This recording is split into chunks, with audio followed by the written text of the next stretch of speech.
Bonjour et bienvenue dans ce nouvel épisode du podcast Le French Ciné Club, un podcast dans lequel je te parle de films français et de séries françaises pour t'aider à améliorer ton français. Moi, je m'appelle Marion, j'ai fondé l'école Clap Français et mon objectif, c'est de t'aider à mieux comprendre le français parlé dans les films et les séries.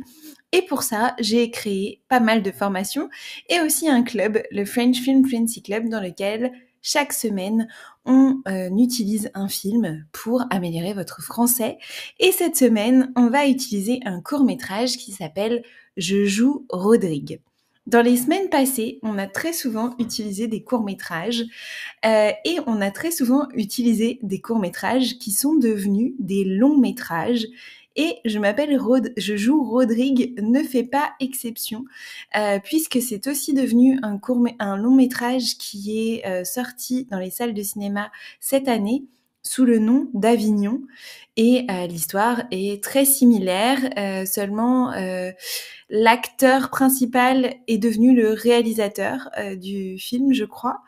Et en tout cas, c'est plus exactement le même acteur principal. Voilà. C'est à peu près la seule chose qui change ici dans ce film.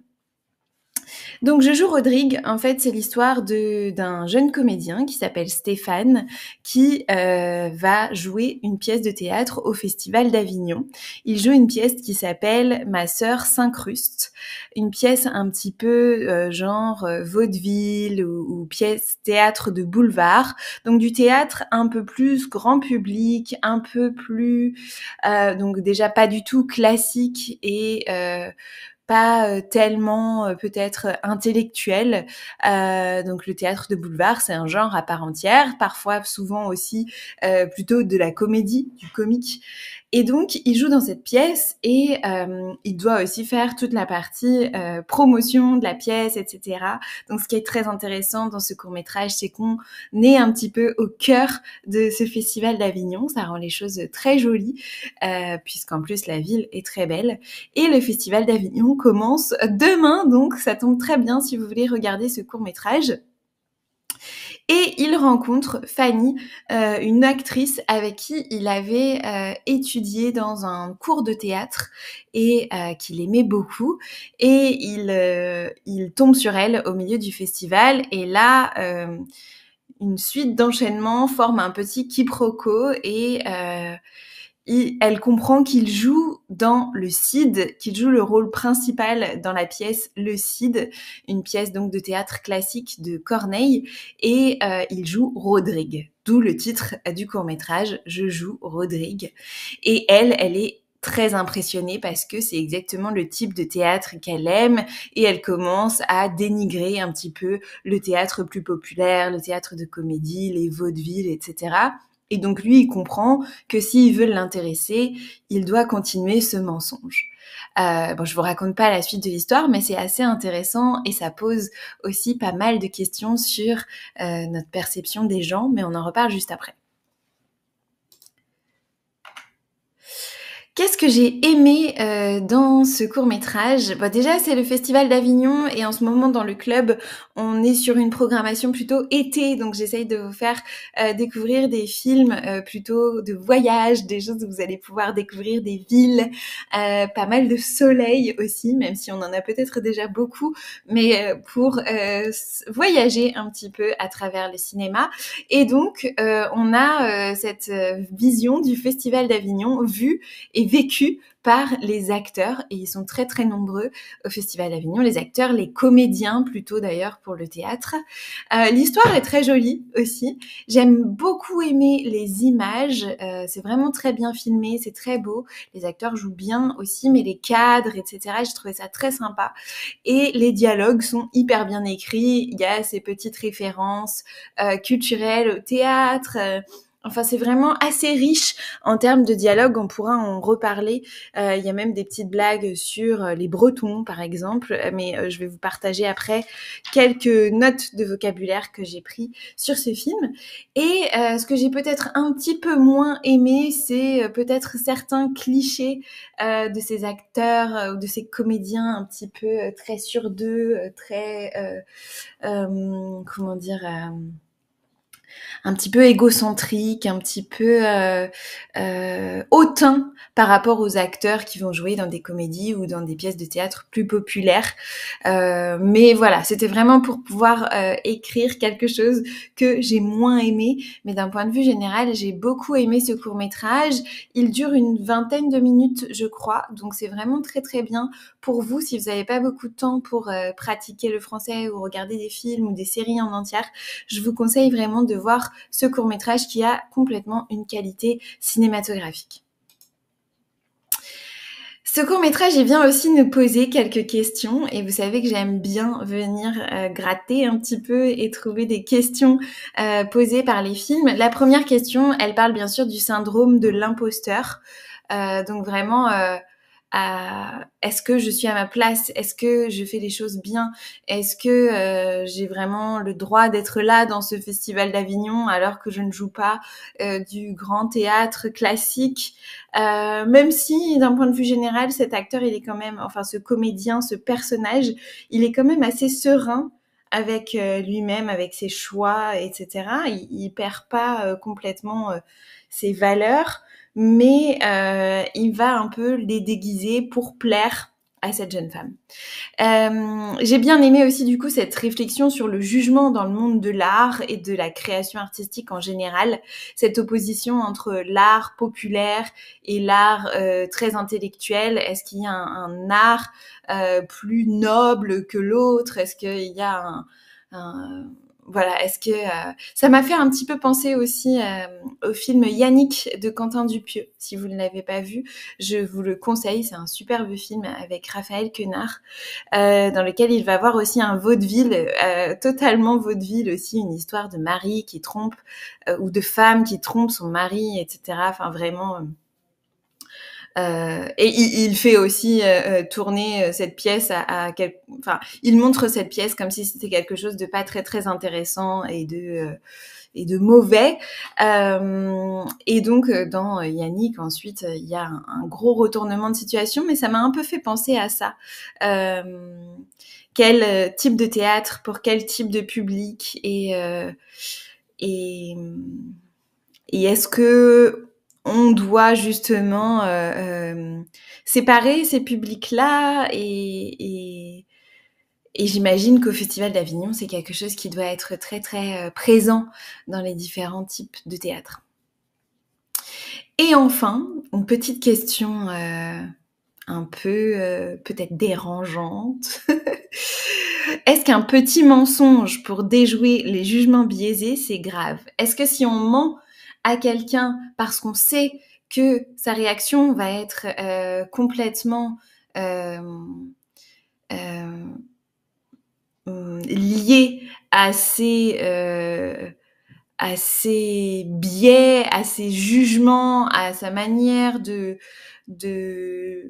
juger les choses, est-ce que c'est grave si on veut apprendre à connaître cette personne? Finalement, qu'est-ce qu'il fait? Il ment sur cette chose parce qu'il sait que c'est de cette façon qu'il va pouvoir passer du temps avec elle, qu'elle va s'intéresser à lui pour ce qu'il est plus que pour ce qu'il fait peut-être. Bon, bien sûr, il y a des petits mensonges et des gros mensonges. Je crois qu'il faut quand même, enfin, de mon point de vue, quand on démarre une relation, qu'elle soit amicale, amoureuse ou professionnelle, la sincérité, ça reste quelque chose d'important. Mais c'est intéressant puisque final, je vous raconte pas la fin du film, mais sans ce mensonge, peut-être que les deux personnages ne seraient pas arrivés à cette fin. Et est-ce que c'est un mensonge très grave? Voilà, je ne sais pas. À vous de me dire ce que vous pensez de cette idée. Un peu de vocabulaire. On parle beaucoup des alexandrins dans ce court-métrage, puisqu'on parle de théâtre. Donc les alexandrins, ce sont les vers ou les choses écrites en 12 pieds, 12 syllabes. Donc ça s'appelle des alexandrins. Et souvent, c'est quelque chose qu'on retrouve, bien sûr, dans le théâtre classique et pas tellement dans le théâtre de boulevard, par exemple. Une des premières phrases, c'est se faire gauler, se faire gauler, ça correspondrait à se faire griller, qu'on a vu la semaine dernière dans le podcast précédent, ou se faire attraper, se faire prendre parce qu'on a fait une bêtise, par exemple.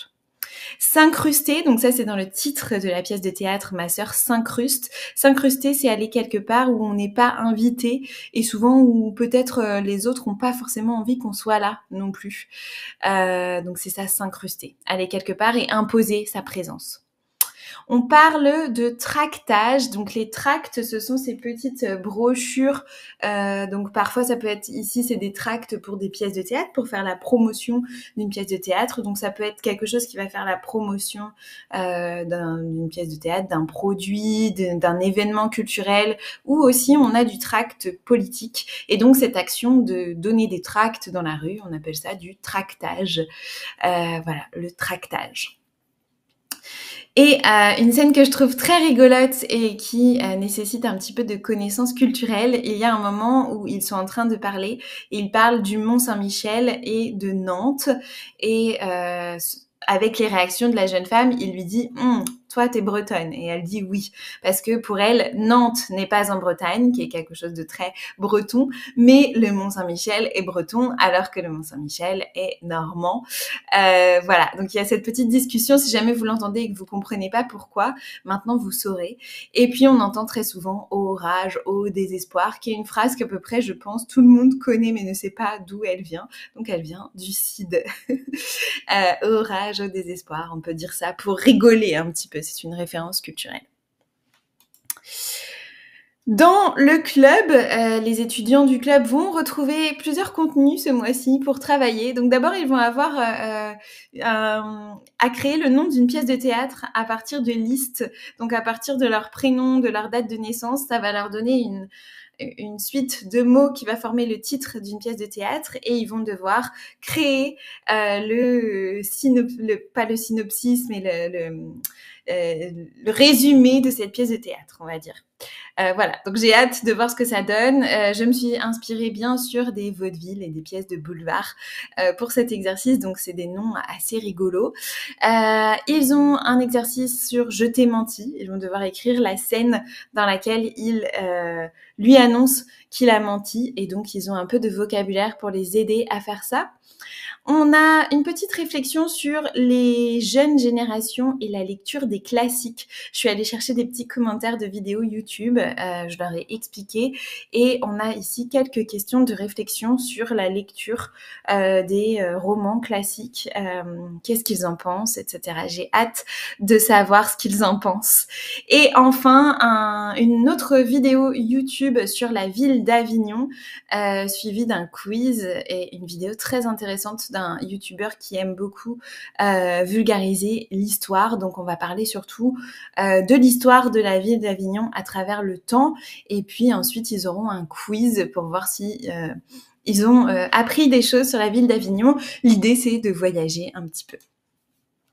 Voilà, si vous ne connaissez pas le club, c'est le French Film Fluency Club. Quand je parle du club, c'est de ça que je parle. C'est un abonnement dans lequel toutes les semaines vous retrouvez des contenus sur un film, autour d'un film.